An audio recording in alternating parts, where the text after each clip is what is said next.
अस्सलाम वालेकुम। कैसे हैं आप लोग सब? उम्मीद करती हूँ सब ठीक ठाक खैर खैरियत से होंगे।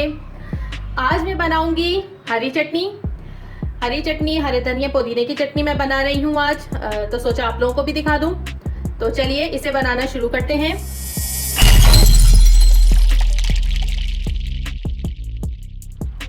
हरी चटनी पीसने के लिए जहाँ मैंने जो अज्जा लिए हैं, सबसे पहले तो मैंने हरा धनिया पुदीना लिया है। 1 गड्डी मैंने हरा धनिया लिया है और आधी गड्डी पुदीना लिया है। इसके अलावा लहसुन के 2 जवे हैं, हरी मिर्च है, 1 बड़ी ली है और 1 छोटी सी ली है, थोड़ी सी प्याज है, आधा टमाटर है और आधा लेमन जो है मैं डालूंगी, इसका जूस डालूंगी। तो चलिए इसे साइड में करते हैं और यहाँ पे हम अपना जार लेते हैं।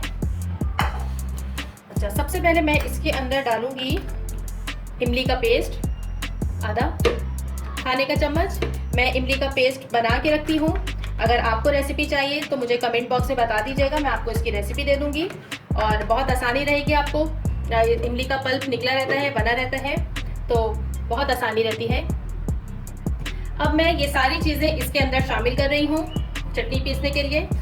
बड़ी चटपटी सी चटनी बनाएंगे, बिल्कुल जो ठेले पे मिलती है ना, मैं बिल्कुल वैसे ही बनाती हूँ। मुझे बहुत पसंद है, स्पाइसी सी और खूब खट्टी सी। चलिए जी, ये चीज़ें चलेंगे इसके अंदर। हरी मिर्च काट के डालेंगे।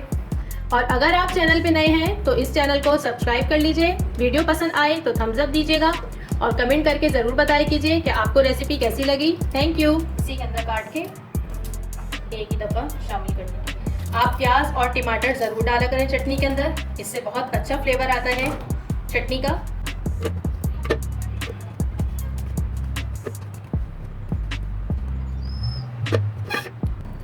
अब मैं इसके अंदर ये दो सुरख मिर्च है, गोल सुरख मिर्च, ये डालूंगी तोड़कर।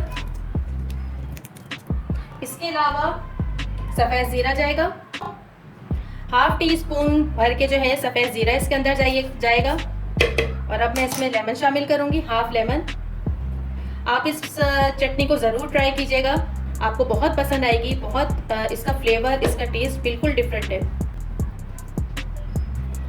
चटनी में तमाम अज्जा चले गए हैं और अब ये पिसने के लिए बिल्कुल रेडी है। आपने एक चीज़ नोट की होगी कि मैंने इसमें नमक शामिल नहीं किया। आप जब भी चटनी को पीसें, खुसूसन ग्राइंडर में जब आप इसको पीस रहे हो, तो उसमें शुरू में नमक बिल्कुल भी नहीं डालिएगा, वरना चटनी पतली हो जाएगी।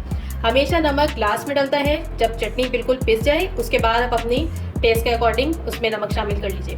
बस अब मैं इसमें थोड़ा सा पानी डालूँगी बस, और अब मैं इसे पीस के लाती हूँ। और यहाँ पर हमारी हरी चटनी पिसकर बिल्कुल तैयार है, लेकिन अभी इसमें एक चीज़ की कमी है और वो है नमक की।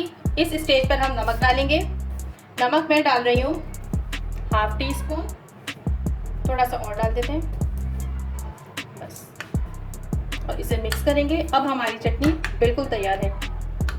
आप इस चटनी को ज़रूर ट्राई कीजिएगा, बहुत मज़े की बनती है ये। कोई भी यकीन नहीं करेगा कि आपने इसे घर में बनाया है।